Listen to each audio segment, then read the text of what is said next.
Hello, welcome back to Full Stack Automation with Ruby. I'm Rich Downey. In the last video, we took a look at the mobile piece of the fsar stack, the final testing type piece, where we now are able to run web, API, and mobile feature files in their own container. We did also notice that all those results are in one console output, and it's hard to see or discern which test builds are where, and it's all intermixed together. So we need a solution to be able to capture all these results in a central spot, so that we can still run tests across, scale them out, and run them across multiple containers for the speed. But at the end of the day, we want to be able to know what's going on. So one solution I have is a app called Cukehub that I created, that I'll show you today.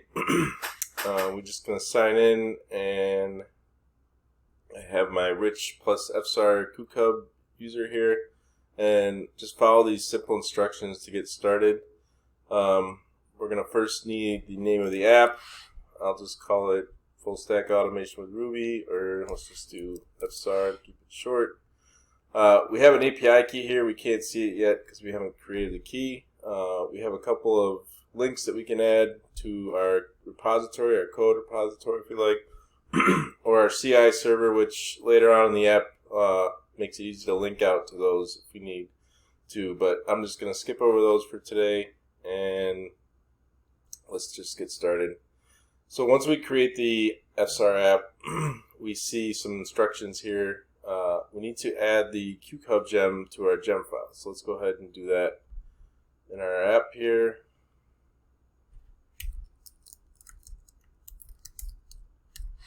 And we'll just install that gem with bundle install and the bundler gem. Great.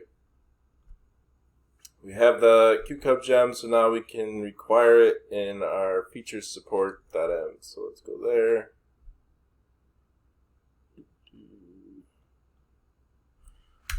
Add it to the list. And here's our unique API key that we can add to the same file. This way we'll be able to send results from a repository running on our desktop or on a CI server or wherever to Cukehub. So I'll copy all that, and we'll just add it right here. And we did the bundle install. I guess we just get started. So let's try it. Let's run this simple API scenario here.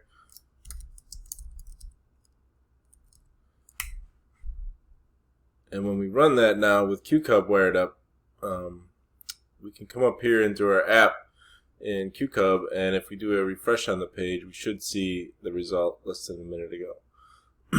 And we can open up this Cuke, and we can see run history and how long the test took for performance. Let's see, let's try to run maybe a web feature.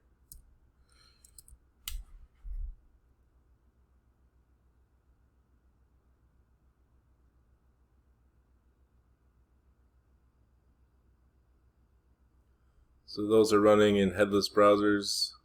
If we come back to the root page, we should see our navigation features. And if you see quick here, the browser and where it ran. So this is running on my MacBook Pro. But yeah, you can see the test results passed for Rich MacBook Pro about less than a minute ago, and Chrome on a Mac OS device.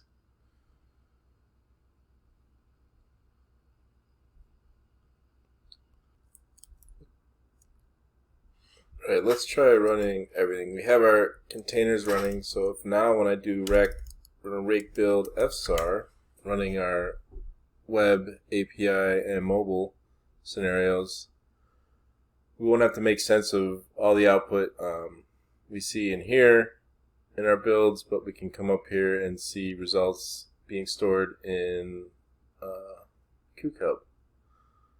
So it looks like that first one passed. So if we refresh, we should start seeing some results here. So you'll see recent status, it ran twice and passed twice. We see our navigation that passed earlier. And if we refresh the page, looks like we have a failure. We can go look into that later in mobile. But we continue to get the rest of our feature files in Cukehub as they finish up.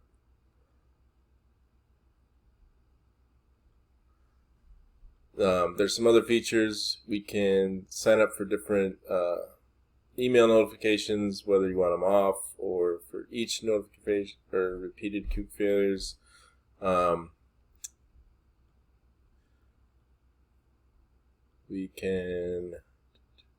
There's more information over on some Medium posts and some API documentation if you want to check that out.